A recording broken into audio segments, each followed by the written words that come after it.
తల్లి గురించి చెప్పుకోవాల్సొస్తే మాతృత్వం వల్ల ప్రయోజనాలేమిటి?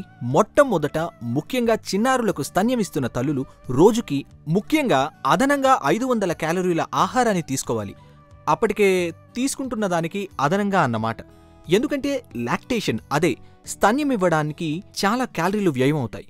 కాబట్టి ఆ తల్లులు ప్రతిరోజు 500 క్యాలరీలు తీసుకోవాలని న్యూట్రిషన్లు సూచించడం జరుగుతుంది. అంతేకాకుండా చిన్నారులకు స్తన్యమిస్తున్న తల్లుల్లో గర్భధారణ సమయంలో శరీరంలో పేరుకుపోయిన అదనపు కొవ్వు పదార్థాలు కూడా కరిగిపోతాయి.